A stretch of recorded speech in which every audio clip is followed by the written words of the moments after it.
वसुदेवसुतं देवं कंसचाणूरमर्दनं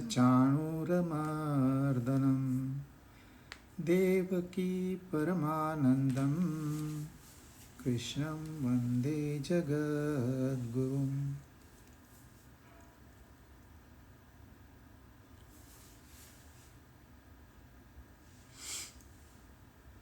भगवद गीता अध्याय 13।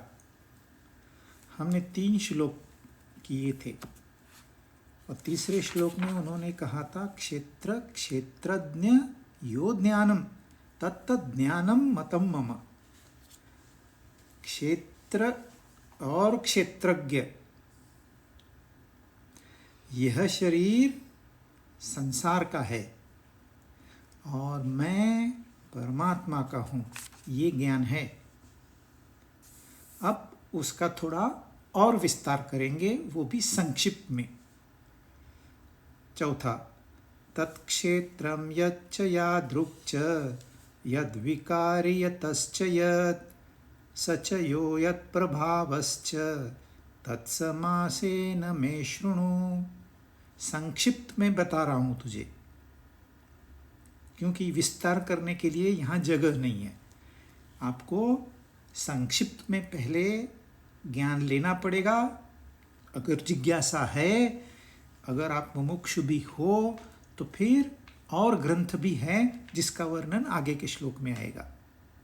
यहाँ वो कह रहे हैं वह क्षेत्र क्या है, कैसा है, किन विकारों वाला है और किससे पैदा हुआ है। हम पूछते हैं ना, ये संसार आया कहाँ से, किसने बनाया, क्यों बनाया, मैं कौन हूँ, मैं कहाँ से आया। वैसे ही प्रश्न कृष्ण स्वयं अर्जुन को बता रहे हैं कि ये बातें मैं तुझे संक्षिप्त में बताऊंगा। तो क्षेत्र के बारे में वो 4 बातें कि क्षेत्र क्या है, कैसा है, किन विकारों वाला है और कैसे पैदा हुआ, और क्षेत्रज्ञ क्या है और उसका प्रभाव क्या है, उसकी शक्ति क्या है, ये सब मैं तुझे संक्षिप्त में बताऊंगा। तो जब हम अभी आगे जाएंगे तो ये क्षेत्र के बारे में 4 बातें और क्षेत्रज्ञ के बारे में 2 बातें, टोटल 6। तो ये 6 बातें वो कवर करने वाले हैं। और पहला प्रश्न अर्जुन का क्या था, क्षेत्र क्या है, क्षेत्रज्ञ क्या है, मुझे बताओ। ज्ञान क्या है, ज्ञेय क्या है, मुझे बताओ। प्रकृति क्या है, पुरुष क्या है, मुझे बताओ। 6 बातें अर्जुन ने पूछी हुई है पहले ही। तो उसमें से जो पहला है क्षेत्र क्षेत्रज्ञ, उसके बारे में ये 6 बातें सब पार्ट हो गया। अब चौथे 5वें श्लोक में कह रहे हैं ऋषि भीर बहुधा गीतम छंदोभि विविधै पृथक ब्रह्मसूत्र पदश्चैव हेतुमद्भिर्विनिश्चितैः। ऋषियों द्वारा बहुत बहुधा अलग अलग प्रकार से विस्तार से ये गाया गया है। अब क्या कह रहे हैं वो, जो ज्ञान मैं तुझे संक्षिप्त में बता रहा हूं वह ऋषियों द्वारा विस्तार से गाया गया है और वेदाओं की रुचियों के द्वारा छंदों से बहुत प्रकार से उसके अलग अलग विभाग करके बताया गया है, यानी कि सारे वेद उपनिषद। हेतु मत भी युक्ति युक्त विनिश्चित ही निश्चित किए हुए ब्रह्म सूत्रों के द्वारा भी कहा गया है। तो हमें जो भी शास्त्र उपलब्ध है वह सारे शास्त्र ऋषियों की वाणी है और उन्होंने गाया है, ये पोएट्री में गाया है, खाली बताया नहीं। वो कविता में, पद्य में, काव्य में, महाकाव्य में उसका विस्तार से वर्णन हुआ है। जिस भगवद गीता की हम चर्चा कर रहे हैं वह महाभारत का एक छोटा सा हिस्सा है। ये 701 श्लोक और टोटल है 1,00,000 श्लोक। अब वेद है, उपनिषद है, ब्रह्म सूत्र है, कई प्रकार के पुराण, 18 पुराण है टोटल। अब पुराणों में कहानियां ज्यादा है, क्योंकि पुराण उनके लिए है जो गीता का अभ्यास नहीं कर सकते। उन्हें लगता है नहीं, ये हमारे सरत के ऊपर से जा रहा है। तो आप फिलहाल आपको जो अच्छा लगे उस पुराण को लीजिए, उनकी कथाओं का वाचन करिए। ये मनोरंजक कथाएं हैं, परंतु हर कथा में संदेश है, और वह जो संदेश है वही संदेश है जो यहां भगवान दे रहे हैं। तो संदेश सारे ग्रंथों में वही है। ऐसे नहीं कि ब्रह्मपाद अलग कहता है, गुरु ग्रंथ साहिब अलग विषय कहता है, नहीं। जो एम है, जो हमारा गोल है, जो हमको शांति का गोल है, वो सबको कॉमन है। इंसान आप कहीं भी चले जाइए, नॉर्थ पोल पे चले जाइए, साउथ पोल पे चले जाइए, वेस्ट में चले जाइए, मनुष्य तो वही है और मनुष्यता भी वही है। तो जब हम मनुष्यता की बात करते हैं तो पुस्तकें अलग अलग है, जिन्होंने बताया वे लोग अलग अलग है, पद्धतियां अलग अलग है, भाषाएं अलग अलग है, पर संदेश वही है। तो यहां जो बात संक्षिप्त में कही गई है, वही बात विस्तार से भी कही गई है, अन्यथा इस श्लोक का कोई महत्व ही नहीं है। तो अर्जुन को बता रहे हैं, यानी कि हमें बता रहे हैं, यहां संक्षिप्त में आपको मिलेगा, क्योंकि अब हम ज्ञान की चर्चा कर रहे हैं। शुरुआत में विस्तार से ज्ञान की चर्चा नहीं हो सकती, पहले संक्षिप्त में बताया जाएगा, फिर आपको कितनी रुचि है उस पे आप कितनी रुचाओं को पढ़ेंगे वो डिसाइड होगा।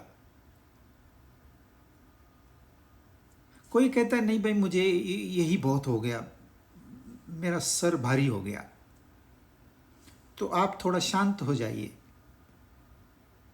पहले अपने आप को रिकवर कर लीजिए, क्योंकि ज्ञान हेवी होता है।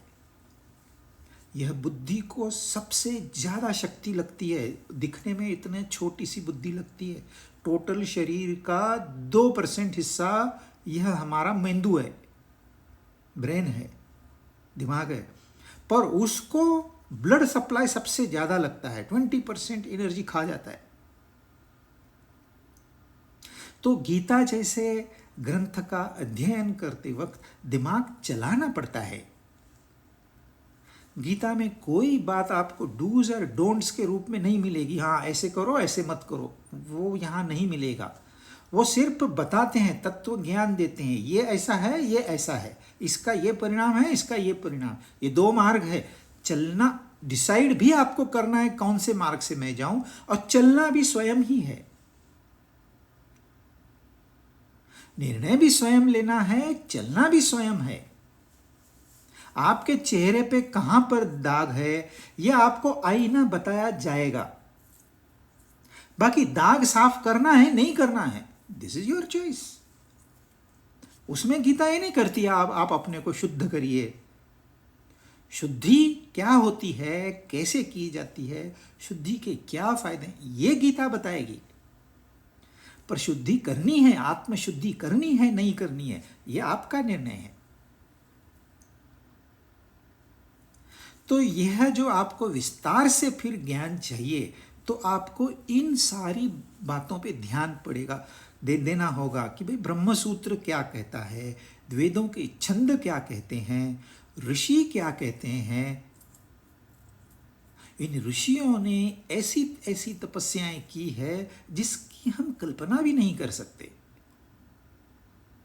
और इस तपस्या से उन्होंने इस, जैसे गाय घास खाती है पर देती दूध है, वैसे ही इन ऋषियों ने संसार के सामान्य अनुभवों को लेके उसमें से ये दूध जैसा सार, अमृत जैसा सार निकाला है। तो इसको हमने ध्यान देना होगा पढ़ाई करनी होगी, तपस्या करनी होगी, साधना करनी होगी, वो अपने आप करनी है। फिर वो सिर्फ बता रहे हैं यह भी उपलब्ध है। मैं जो कह रहा हूं वो अंतिम नहीं है, यह भी उपलब्ध है। अब वो क्षेत्रज्ञ के जो 6 बातें उन्होंने कही उसको संक्षिप्त में बता रहे हैं कि उसका स्वरूप क्या है और उसके विकार क्या है। 6वां श्लोक। महाभूतान्यहंकारः बुद्धिरव्यक्तमेव च इंद्रियाणि दशैकं च पंचचेन्द्रियगोचराः।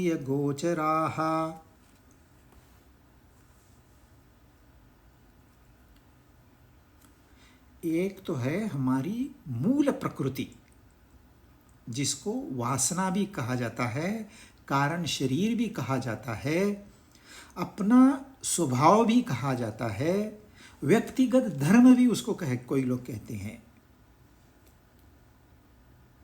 यह मूल है, बीज है। परमात्मा हर जगह हर समय उपलब्ध है, वो सर्वव्याप्त है।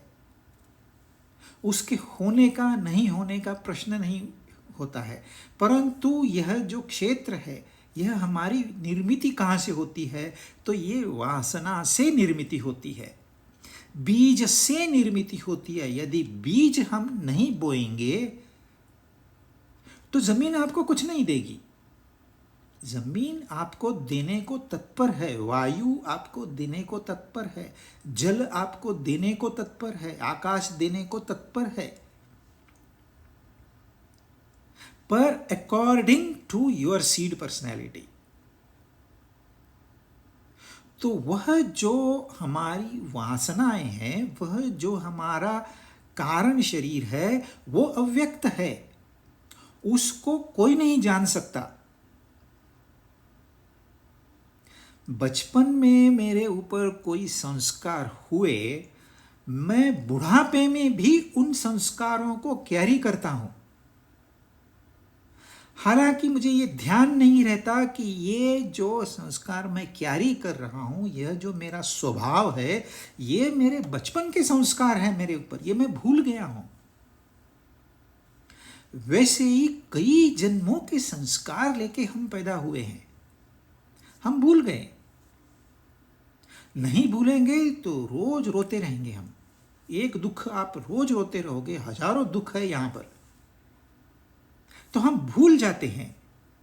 भूल जाते हैं इसका मतलब ये नहीं कि उसका अस्तित्व नहीं है, परंतु वो अव्यक्त है।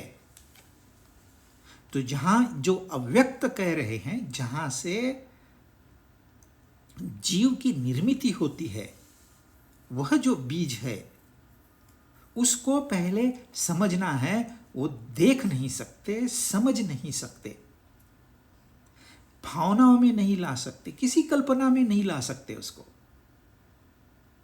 उसका अस्तित्व है क्योंकि वहां से कुछ निर्मित हो रहा है। क्या निर्मित होता है? बुद्धि निर्मित होती है। सबसे पहले एक विचार मन में जागृत होता है, एक विचार। अब जब हम मन में कहते हैं तो मन बुद्धि में, सूक्ष्म शरीर में, ऐसे उसका शास्त्रों में शॉर्ट फॉर्म्स यूज करते हैं। तो पहला जो विचार पैदा हुआ, इस एक विचार ने द्वंद्व पैदा कर दिया। पहले द्वंद्व नहीं था, एक ही था। क्योंकि वासनाएं भी गहरी नींद में थी, उनका प्रकटीकरण नहीं था, वो सिर्फ माध्यम है। यहां परमात्मा का प्रकाश है, यहां वासनाएं हैं, इन वासनाओं का रंग है। कोई दुष्ट वासनाएं हैं, कोई शुद्ध वासनाएं हैं, कोई धार्मिक वासनाएं हैं, कोई पापी वासनाएं हैं, अनेक प्रकार की। जैसे लाल रंग की कांच है, हरे रंग की है, काले रंग की है, पीले रंग की है। अब यह जो ज्ञान प्रकाश है, इसमें से ट्रांसफर होके स्क्रीन पे जाएगा। तो आपको इस साइड में लाल कलर मिलेगा, पीला कलर मिलेगा, हरा कलर मिलेगा, नीला कलर ओरिजिनल प्रकाश हरा, काला, नीला, पीला नहीं है। ये वासना से वो वैसे दिखाई देना लगा। तो हमारे बुद्धि में जो विचार आएगा वो हमारी वासनाओं के अनुकूल होगा, हमारे स्वभाव के अनुकूल होगा। इस पर हमने चर्चा की हुई है, परंतु यह बहुत ही महत्वपूर्ण टॉपिक है, इसलिए थोड़ा समय ज्यादा देंगे हम। तो परमात्मा सदैव है, वो प्रकाशमय है, वो आनंदमय है, वो शांतिमय है, वह सदैव है। अब बीच में वासना आ गई तो व्यक्ति निर्माण हो गया, जीव निर्माण हो गया, एक पर्सनैलिटी क्रिएट हो गई, वो हम है। परंतु उसका पहला पहला जो क्रिएशन है वो एक विचार है, और वह विचार जहां होता है उसको हम बुद्धि कहते हैं। क्योंकि हर चीज को आकाश होना चाहिए। यह मीडियम में हम बात कर रहे हैं, बगैर आकाश के यह मीडियम समाएगा कहां? वैसे हमारे विचारों को भी आकाश है, एक स्थान है। हमको तो विचार दिखाई देते नहीं है, इसका मतलब वो है नहीं, ऐसे नहीं, वो है। तो उसका भी एक आकाश है, वो कहां रहेगा विचार? ये जो आपकी मेमोरी है, ये जो आपकी बुद्धि में अनेक कल्पनाएं हैं, वो रहती कहां है? ये सारे, इनको स्थान तो चाहिए कि नहीं? तो उस स्थान को हम बुद्धि कहते हैं। खोपड़ी तोड़ने पर जो दिमाग मिलता है वो तो उसका एक छोटा सा स्थूल रूप है, पर बुद्धि होती सूक्ष्म है।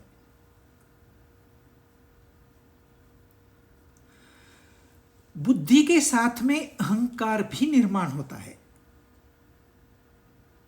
यह जो अहंकार है, यह वो अहंकार नहीं है, मैं श्रेष्ठ वाला अहंकार नहीं।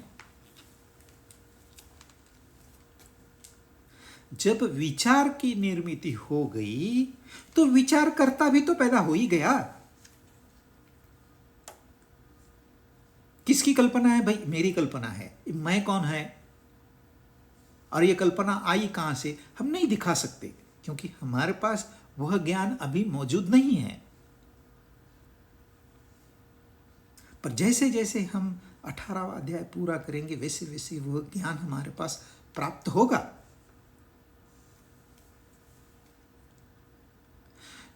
तो वो तो है, वह क्षेत्र में नहीं है। क्षेत्र कहां से शुरू हो गया? वासना से, कारण शरीर से, स्वभाव से, एक बीज से क्षेत्र शुरू हो गया। तो क्षेत्र की शुरुआत जो है वो बीज है। इसलिए उन्होंने पर्पसली क्षेत्र और क्षेत्रज्ञ का उदाहरण दिया है, ताकि आप बीज समझ सको। जैसे खेती में बीज ही नहीं डालेंगे तो क्या उगेगा? तो जो बारिश में से बीज गिरेगा वही उगेगा। घास फूस, कांटे, ऐसे कुछ भी उग सकता है। हाँ, अच्छे फल भी आ सकते हैं वहां, but that is by chance.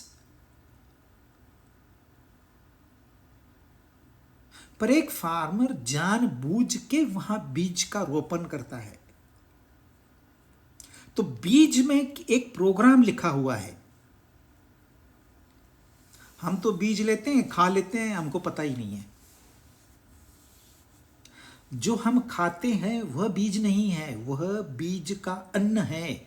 जो बीज को अंकुरित होने के लिए जो शक्ति लगती है वो है।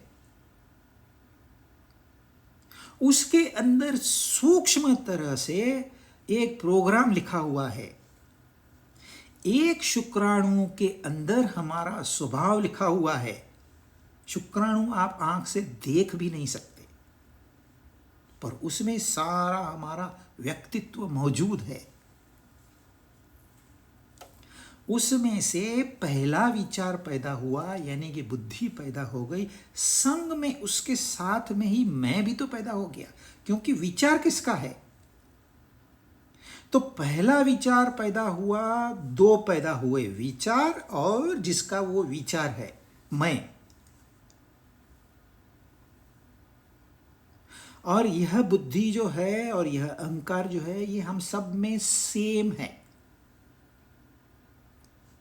ये भिन्न नहीं है। परंतु जो वासनाएं हैं वो भिन्न है, जो प्रोग्राम है वो भिन्न है। मेरा लैपटॉप, सबका लैपटॉप सेम है, पर उसमें जो प्रोग्राम है भिन्न है। हर एक अपना अपने हिसाब से उसमें प्रोग्राम रखता है।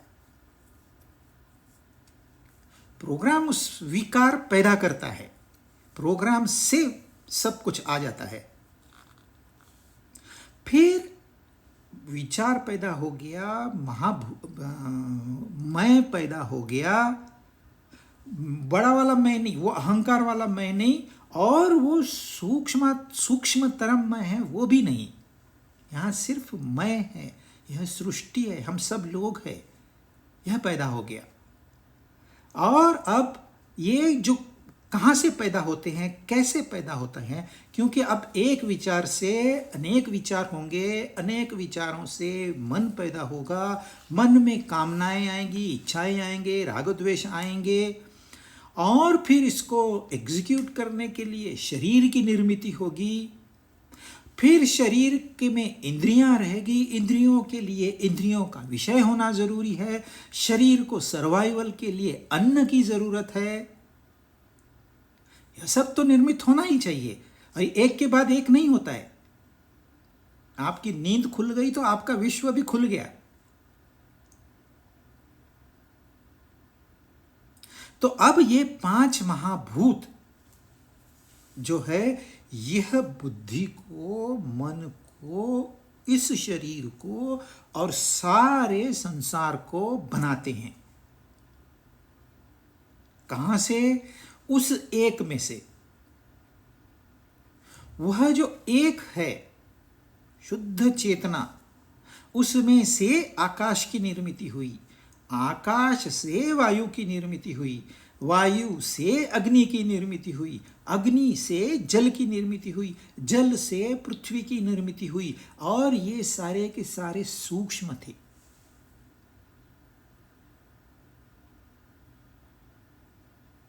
फिर इनका स्थूलीकरण हुआ, जिसको शास्त्रीय भाषा में पंचीकरण कहते हैं। पंचीकरण में परमिटेशंस और कॉम्बिनेशंस होते हैं इन 5 तत्वों के। यदि आप शुद्ध जल पियोगे, H2O खाली,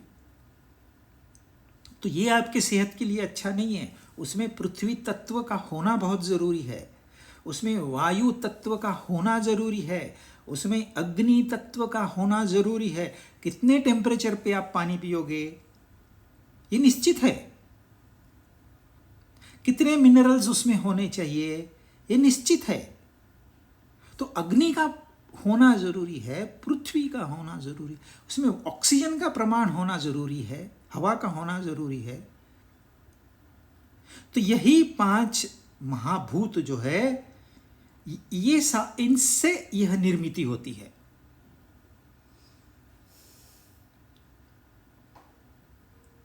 और फिर यह शरीर जब बनता है तो इसमें 10 इंद्रियां बनती है, और ये जो 10 इंद्रियां हैं इन महाभूतों से जुड़ी हुई है। जो हमारी नाक है, ये सिर्फ इंडिपेंडेंट नाक नहीं है, तो ये पृथ्वी तत्व से जुड़ी हुई है। पृथ्वी का स्वभाव है सुगंध, गंध। तो गंध जब तक इस नाक तक नहीं पहुंचेगी, आपको कैसे पता?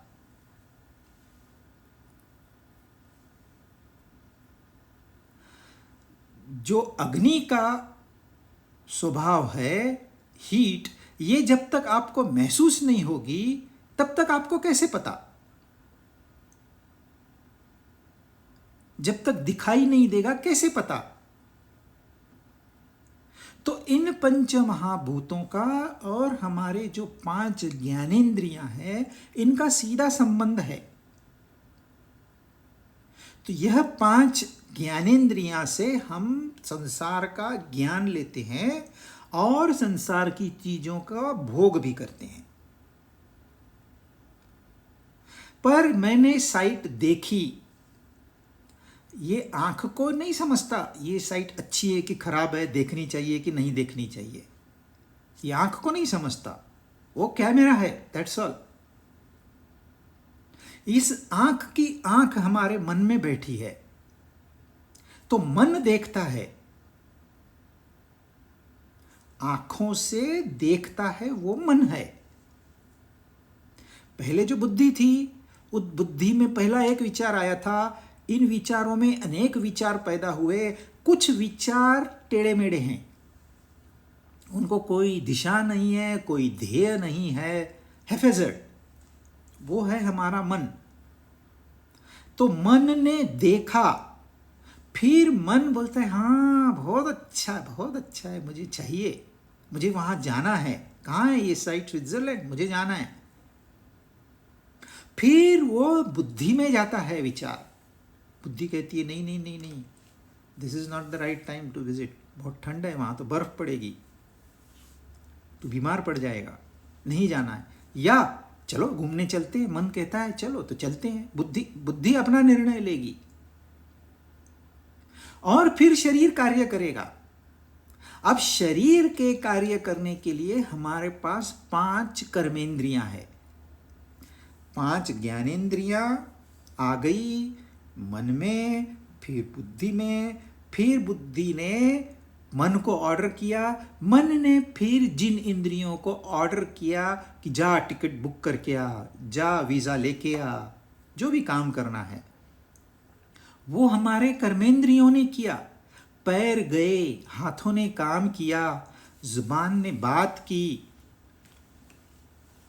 बाकी भी 2 इंद्रियों ने अपना अपना काम किया। तो इस तरह 10 इंद्रियां हो गई हमारी। एक परमात्मा से, एक क्षेत्रज्ञ से क्षेत्र की निर्मिति हुई। हम क्षेत्र की बात कर रहे हैं। क्षेत्र में पहले अव्यक्त है, फिर बुद्धि, फिर अहंकार, 5 महाभूत, 10 इंद्रियां और एक मन।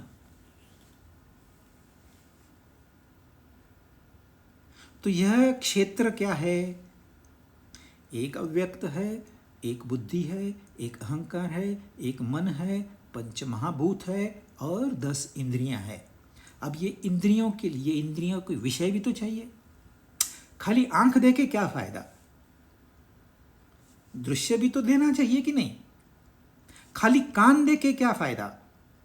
शब्द भी तो देने चाहिए। और यह जो क्षेत्र है, यह मनुष्य की हम बात कर रहे हैं, दूसरे प्राणियों की बात नहीं कर रहे हैं। सारे प्राणियों को 5 इंद्रियां नहीं मिली है, सिर्फ मनुष्य को मिली है ज्ञानेंद्रियां।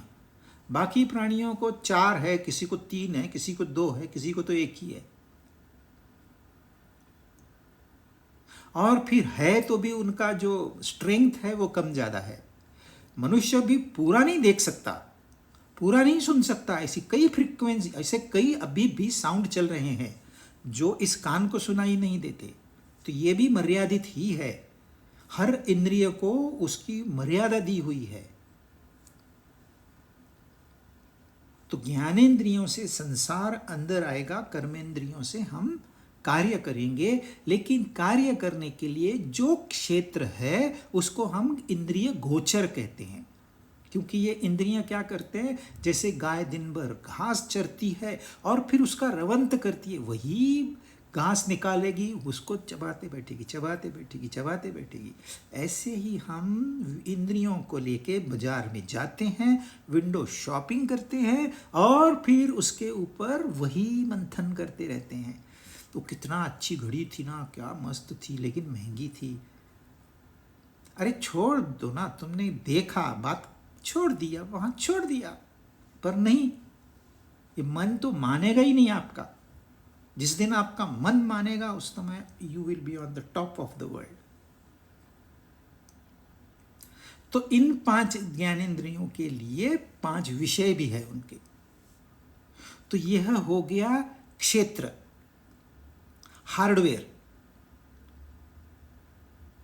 सिर्फ हार्डवेयर थोड़ी काम करेगा, अभी उसको सॉफ्टवेयर भी चाहिए। तो इनमें क्या क्या विकार आते हैं वो अगला श्लोक बताएगा।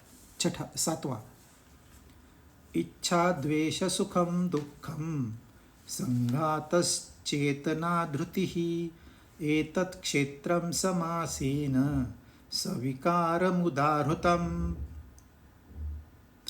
इच्छा, द्वेष, सुख, दुख, संघात यानी कि जुड़ा हुआ, असेंबलेज यानी कि यह शरीर, क्योंकि जो उन्होंने पहले 24 तत्व बताए वो अलग अलग हमको मालूम पड़ता है। आंख अलग है, कान अलग है, नाक अलग है, पंचमहाभूत अलग है, मन नहीं, सब मिलके यह शरीर है। संघात, चेतना, जो चेतन तत्व है वह अलग। यहां चेतना जो है, जो हमें चेतन करती है, जो हमें जीवन प्रदान करती है। आप ईंट पत्थर देख लो, उनमें चेतना नहीं है। फिर धृति, इन विकारों सहित यह क्षेत्र संक्षिप्त में कहा गया है। वहां जो उन्होंने इंडिविजुअल 24 बताए, उनका मिलके यह जीव पैदा हुआ। पर इसमें विकार क्या क्या होते हैं? अब ये विकार सब में अलग अलग है। जो हार्डवेयर बना हुआ है ना, वो सबका सेम है। जैसे मेरे यहां बुद्धि है, सबके यहां है। जैसे मेरा मन है, सबका मन है। जैसी मेरी इंद्रियां हैं, सबकी इंद्रियां हैं। परंतु सुख दुख, इच्छा द्वेष, ये सबके अलग अलग हैं। यह विकार है। तो यह इच्छा क्या होती है? इच्छा सबको मालूम है। कामना, मुझे ये चाहिए, मुझे वो चाहिए, मुझे ये बनना है, मेरा ये गोल है, मेरा ये संकल्प है, मुझे वो अच्छा लगता है। हम परिपूर्ण है, हमें कुछ भी नहीं चाहिए। सब कुछ बना बनाया है। एक छोटा कीड़ा भी पैदा होता है ना, तो उसका अन्न उसके पैदा होने से पहले तैयार होता है या उसी वक्त पैदा होता है। जैसे ही बच्चा पैदा होता है, उसके लिए दूध की व्यवस्था हो जाती है। परंतु होता क्या है, जैसे इंसान आंख खोलता है, उसको रंग और रूप दिखाई देने लगते हैं और वो अपना मूल जो स्वरूप है वो भूल जाता है। मैं परिपूर्ण था, मुझे कुछ नहीं चाहिए था, पर मैंने देखा रंग रूप, मैं अपना स्वभाव भूल गया और मैं कहता हूं ये रंग रूप मुझे चाहिए। मेरी तारीफ करो, मेरे कान सुनने को तैयार बैठे हैं। या फिर संगीत लगाओ कोई अच्छा।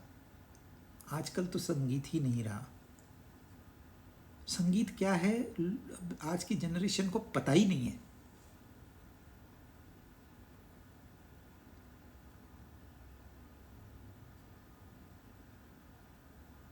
तो मुझे चाहिए, अरे क्यों चाहिए?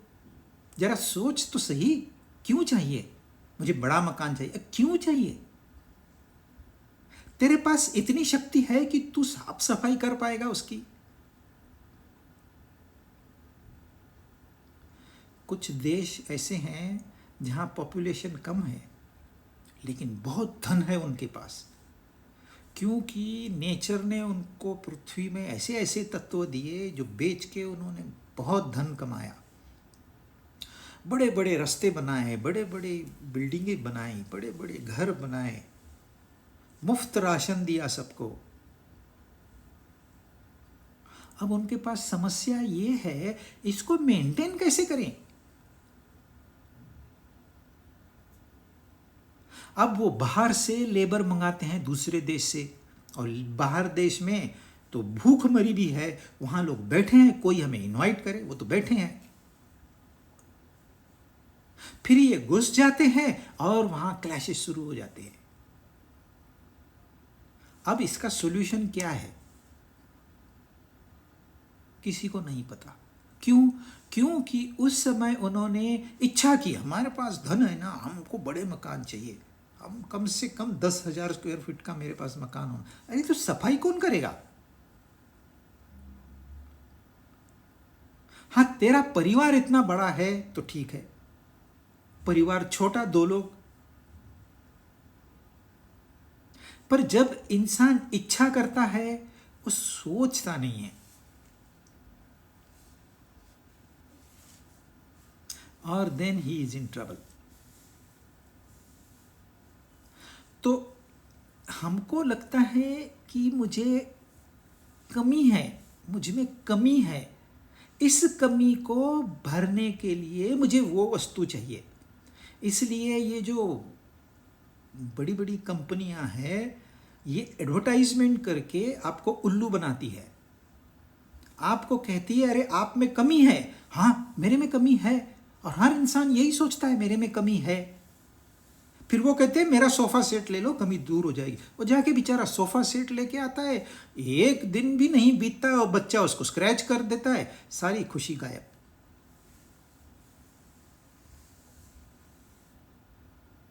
तो सेटिस्फेक्शन तो मिला ही नहीं। फिर दूसरा कहता है अरे सोफा थोड़ी चाहिए था तुझे, मेरी कारपेट नहीं ली ना तूने, मेरी कारपेट ले ले, तू सुखी हो जाएगा। बोलता चलो कारपेट लेके आते हैं। कारपेट लेके आते हैं, कोई तो गेस्ट आता है, उसके साथ बच्चे आते हैं, कीचड़ वाले पैर कारपेट पे लगा देते, सारी खुशी गायब। तीसरा कहते हैं अरे कारपेट थोड़ी प्रॉब्लम था तेरा, तो ये सारे गैजेट तेरे पास नहीं है इसलिए तू दुखी है। और इंसान जन्म से लेके मृत्यु तक ऐसे ही दौड़ लगाता है।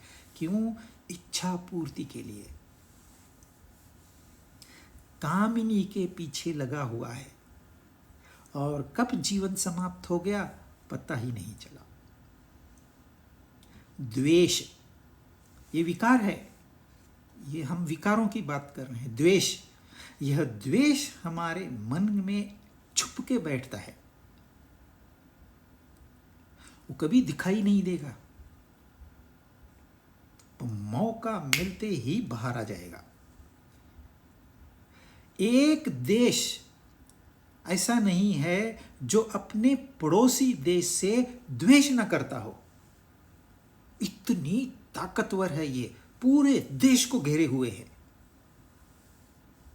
द्वेष भावना। ऐसा समय ही नहीं होता जहां कोल्ड या हॉट वॉर चालू नहीं है। कहां से? द्वेष से। कई लोगों को पूछो भाई तेरे को गुस्सा जो आता है, किसी को भी गुस्सा जो आता है, इसका मूल रूट कॉज क्या है? वो कहते हैं कामना है, लेकिन कामना रूट कॉज नहीं है। हर इंसान कामना के डिस्टर्ब होने से गुस्सा नहीं करता है, और सिर्फ कामना की वजह से भी लोग गुस्सा नहीं करते। मेरा अहंकार हर्ट हो गया तो मैं गुस्सा करता हूं, कामना तो थी नहीं फिर भी गुस्सा किया। तो गुस्से का मूल जो है वो कामना नहीं है, गुस्से का मूल है द्वेष। जहां प्रेम है वहां गुस्सा भी नहीं है, कामना है, और कामना पूरी नहीं होने की जैसी भी स्थिति है, क्योंकि इस संसार में आपकी कामनाएं कभी भी पूरी नहीं होगी, क्योंकि यह संसार ऐसे बना ही नहीं है कि आपकी कामनाएं पूरी करे। कामनाएं सब पूरी तब होती है जब आपके मन में द्वेष निकल गया और प्रेम आ गया, तो आपकी सारी कामनाएं पूरी होगी। संसार से कामनाएं पूरी नहीं होगी, आत्मशुद्धि से कामनाएं पूरी होगी। तो यह जो द्वेष है ये हमारे अंदर छुप के बैठा हुआ है, इसको निकाल के खत्म करना है, परमानेंटली उसको डिस्ट्रॉय करना है। और उसका उपाय है प्रेम को जागृत करना। इसके लिए वो कहते हैं भक्ति करो, कम से कम भगवान का नाम लो। इससे क्या होगा, आप में जो द्वेष भावना बैठी है उसका धीरे धीरे धीरे धीरे समय लगेगा पर कम होते जाएगी। वो जैसे जैसे द्वेष भावना कम होते जाएगी आप में प्रेम जागृत होते जाएगा। पहले आप मच्छर देख के यूं मारते थे, अब आप मच्छर को देख के यूं नहीं मारोगे, आप जाली लगा दोगे, टिकिया लगा दोगे। पहले द्वेष था, अब द्वेष नहीं है, प्रेम है, पर मच्छर तो नहीं चाहिए, हमको नींद नहीं करने देते। आपके कार्य में कितना फर्क आया देखिए, पर मन कितना बदल गया। कई उदाहरण हैं। ऋषि ने तो एक पक्षी की जान बचा के लिए अपना मांस काट के दे दिया। कई उदाहरण है, पर अपने पास इतना समय नहीं है। फिर सुख और दुख, यह भी विकार है, ये सब में कॉमन नहीं है।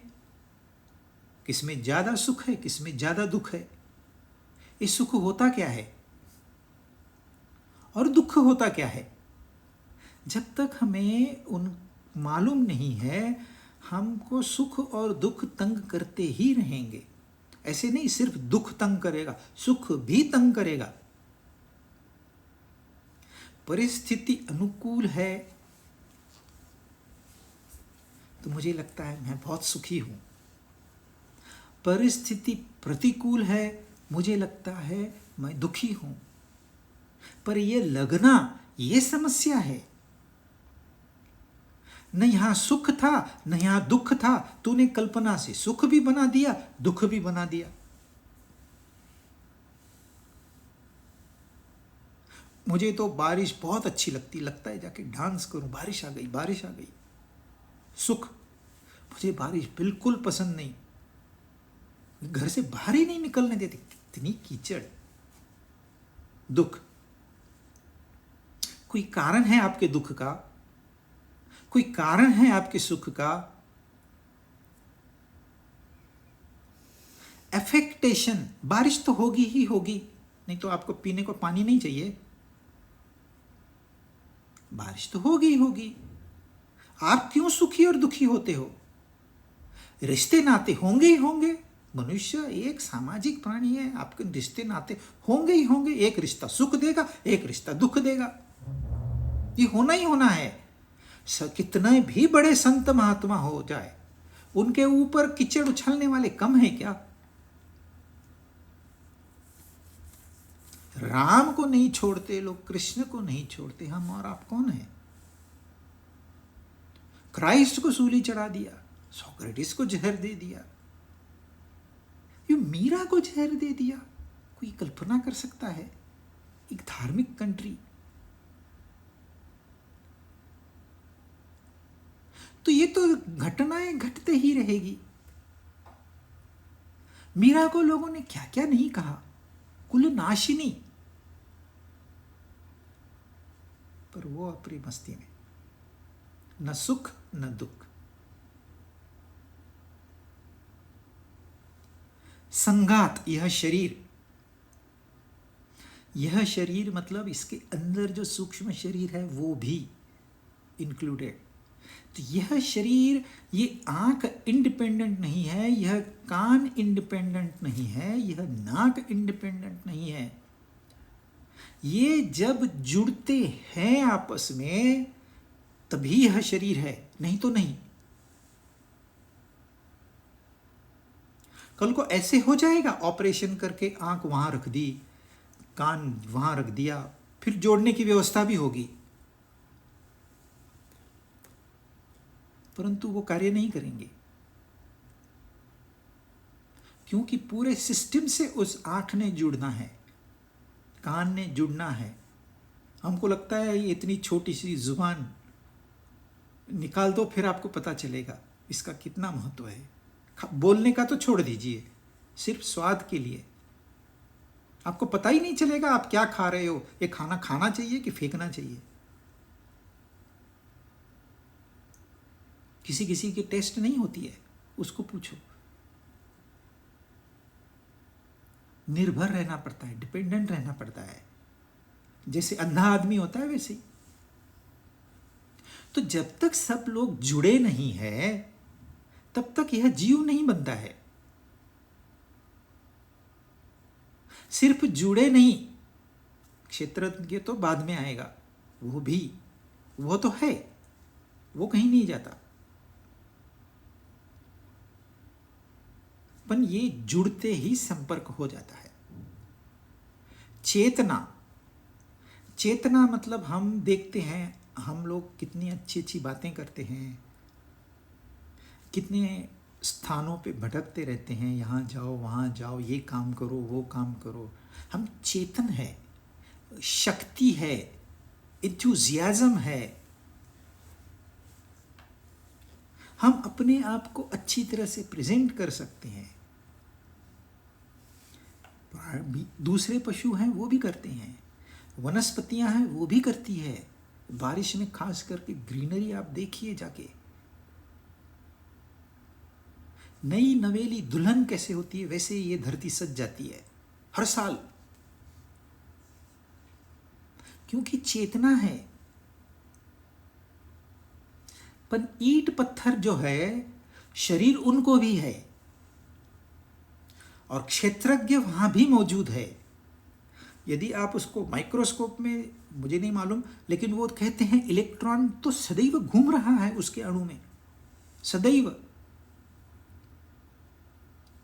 तो वो तो है तत्व, चेतन तत्व वो तो मौजूद है पत्थर में भी, और शरीर भी है, पर चेतना नहीं है। पत्थर अपने आप एक माइक्रोन भी नहीं चल सकता है, क्योंकि उसमें वह चेतना नहीं है, वह प्राण शक्ति नहीं है। इसलिए हम कहते हैं ना, इसने प्राण खो दिए या इसने प्राण छोड़ दिए।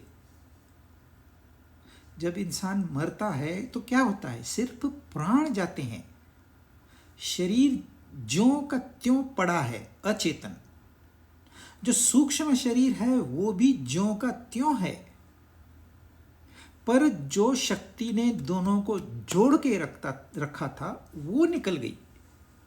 सिर्फ प्राण निकल गए, शरीर है, मन बुद्धि है, आत्मा है, पर प्राण शक्ति, वह जो चेतना थी, जो वो स्वयं चलित एक सिस्टम थी हमारे अंदर, वो रुक गई।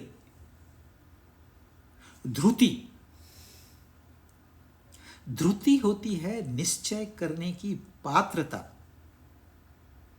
कि अब मैं 13वें अध्याय पे आया हूं, मुझे 18 अध्याय पूरे करने हैं, मैं करूंगा, किसी को बताना नहीं है। ये अपने आप में एक संकल्प है, ये अपने आप को एक कमिटमेंट है।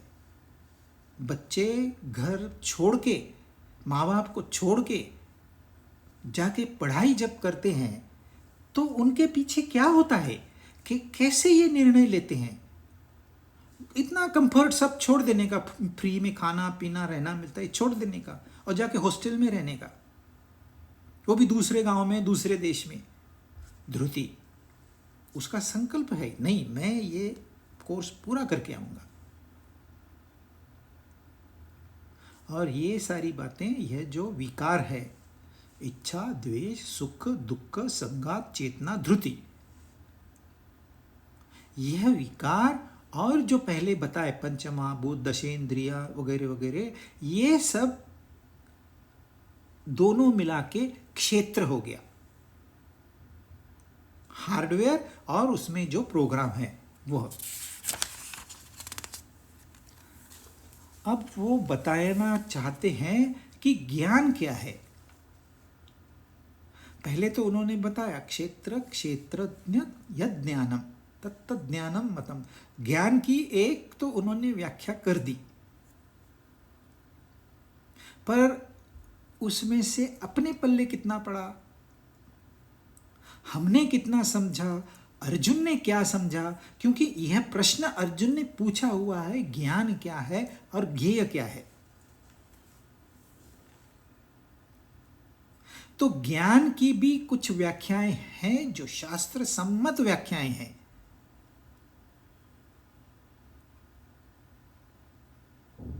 जैसे एक उपनिषद कहता है ज्ञान और अज्ञान के परे जो तत्व है वह तत्व ज्ञान है। यहां उन्होंने कहा क्षेत्र और क्षेत्र का जो ज्ञान है वह ज्ञान है मेरे मत से। तो ज्ञान की ऑथेंटिक व्याख्याएं है, पर उन व्याख्याओं से हमें कुछ भी समझ में नहीं आएगा। जैसे हमने एक व्याख्या देखी क्षेत्र क्षेत्रज्ञ यज्ञ, तो कितना समझ में आया। अब हमको सामने वाले को देख के उसको ऑब्जर्व करके हमको ये समझना है कि ज्ञान क्या है। क्योंकि जो ज्ञानी पुरुष होगा उसका एक पर्टिकुलर बिहेवियर होगा, एक बर्ताव होगा। वो कैसे उठता है, कैसे बैठता है, कैसे चलता है, कैसे बोलता है, संसार से उसका कैसे संपर्क होता है, वह दुख आने के बाद क्या करता है, वह सुख आने के बाद क्या करता है। यह हमको ऑब्जर्व करके सीखने को मिलेगा। वह जो नॉलेज होगा वह इस थियोरेटिकल नॉलेज से ज़्यादा पावरफुल होगा। इसलिए अब वो 7वें श्लोक से हमें जो ज्ञानी के लक्षण है वो बता रहे हैं। ज्ञान क्या है वो बताना चाहते हैं, लेकिन उन्हें पता है ज्ञान का व्याख्या करके आप सीखोगे नहीं। या इंसान सिर्फ इस काल में गिरा है ऐसे नहीं, उस काल में भी उसकी वही परिस्थिति थी। हर काल में वही इंसान है। तो समझाने के लिए अब वो लक्षण बता रहे हैं। उन्होंने दूसरे अध्याय में कर्मयोगी के लक्षण बताए, 12वें अध्याय में भक्त के लक्षण बताए। अब यहाँ ज्ञान के लक्षण बताएंगे 16वें अध्याय में। जो दानव है और जो दैत्य है उनके भी लक्षण बताएंगे। ऐसे नहीं कि सिर्फ अच्छी बातें ही बताएंगे, दैवी लक्षण के साथ में दानवी लक्षण भी बताएंगे ताकि हम किसी ट्रैप में न फंसे। तो अब हमको इन लक्षणों पे ध्यान क्यों देना है? क्योंकि आपको यदि गुरु चुनना है तो आप कैसे गुरु चुनोगे? अरे सब जाते हैं चलो, ये तो ब्लाइंडली फॉलो हो गया। ये तो अंधा आदमी जैसे हाथी को विश्लेषण करके बताता है वैसे हो गया। तो कुछ तो क्राइटेरिया आपके पास होना चाहिए। कोई कहे मैं ज्ञानी हूं, जो कहता है मैं ज्ञानी हूं दरअसल वो ज्ञानी होता नहीं है। क्योंकि जो ज्ञानी होता है वो चुप्पी साध लेता है, उसको फालतू में बात करके मतलब ही नहीं है। हाँ, कोई आएगा शास्त्रोक्त पद्धति से सवाल करे तो फिर उसको एक्सप्लेन करेगा, जाके पब्लिसिटी नहीं करेगा ज्ञान की। जो पब्लिसिटी करते हैं वो तो बिजनेसमैन है, वो व्यापार हो गया, व्यवहार हो गया। पर यहाँ हमने ये बातों में थोड़ा ध्यान देना है। 20 लक्षण बताए हैं, 2 भी हमें बहुत अच्छे लगे, 2 पे भी हमने अच्छे से ध्यान दिया, दूसरों में भी देखा और अपने में भी उसको उतारा, तो अपना तो कल्याण हो गया। पर 20 है बताने ही पड़ेंगे, तो क्योंकि आप 2 चुनाव अपने आप करिए। 8वां, अमानित्वम अदम्भित्वम अहिंसा क्षांतिरार्जवम आचार्योपासनम शौचम स्थैर्यम आत्मविनिग्रह। अमानित्वम, अपने को श्रेष्ठता का, अपने में श्रेष्ठता का भाव न रखना। अधम्बित्वम, दिखावटी पने से दूर रहना। अहिंसा, किसी को कष्ट नहीं पहुंचाना। शांति, क्षमा, छोड़ दो यार। आर्जवम, सरलता, स्थिरता। आचार्योपासनम, गुरु की सेवा। शौचम, शुद्धि। स्थैर्यम, स्थिरता। और आत्म विनिग्रह, यानी कि इस मन को वश में करना, काबू में रखना। तो ये जो बातें हैं इसको एक एक करके हम समझने की कोशिश करेंगे, लेकिन ये काम ऐसा है, एक बार सुनने से पूरा नहीं होगा, इसको बार बार इसके ऊपर सोचना होगा, विचार करना होगा और अपने आप में इसको उतारना होगा, इसके ऊपर एक्सपेरिमेंट करना होगा, प्रयोग करना होगा। तो अमानित्वम, ये मान जो है यह इंसान को दुख के सिवा कुछ नहीं देता। मैं बड़ा, मैं श्रेष्ठ, मैं आदरणीय। कोई कोई उम्र से बड़े लोग होते हैं, अक्ल के कच्चे होते हैं, केवल उम्र उनकी हो गई है इसलिए धौंस जमाते हैं छोटों पे। उनको लगता है हमको रिस्पेक्ट मिलना चाहिए, हमारे पैर छूने। आजकल के बच्चों को मैनर्स ही नहीं है। अरे सिखाया तो तुमने ही। और स्वार्थ बढ़ गया है। तो यह मान से आपको मिलेगा क्या? पहले ये सोचिए कि मैं अपने आप को श्रेष्ठ तो मान लूं, पर उससे मेरा फायदा क्या है? ये झूठा रिस्पेक्ट। पहले साष्टांग दंडवत होता था, फिर झुक के पैर छूने लगे, फिर सिर्फ झुकने लगे, फिर खाली घुटनों को टच करने लगे, और अभी बस मुंडी हिला देते हैं, नीचे कर देते हैं, हो गया नमस्कार। और आप चाहते हो कि मेरे पैर चरण स्पर्श करे, ये उससे आपको क्या मिलेगा? डे बाय डे संस्कार जो बच्चों पे हो रहे हैं वो कहाँ से हो रहे हैं? TV, social media. अरे माँ बाप बच्चों को देखते नहीं है, अपने कुत्तों को ज़्यादा प्यार करते हैं। कुत्तों को शैम्पू करेंगे, कुत्तों को खाना खिलाएंगे, कुत्तों के कान साफ करेंगे, कुत्तों के पैर साफ करेंगे, कुत्तों को शूज़ पहनाएंगे, और बच्चा रो रहा है, माँ बाप का ध्यान ही नहीं है। तो बच्चों पे क्या संस्कार होगा? उनको यही पता है कुत्ते श्रेष्ठ होते हैं हमसे। तो जिससे उनको मौका मिलता है वो माँ बाप को छोड़ के चले जाते हैं। पहला मौका मिला, छोड़ के चले गए। फिर बोलते हैं आजकल के बच्चे देखते ही नहीं है माँ बाप को। अरे आपने किसको देखा? कुत्ता अगर जीवित होता तो वो आपके साथ ईमानदारी से रहता, पर उसकी उम्र छोटी। तो मान से आपको मिलेगा क्या? कुछ भी नहीं मिलने वाला। इसको छोड़ दीजिए। फिर आगे के ऐसे ही है, उसके ऊपर हम चर्चा करेंगे अगली बार।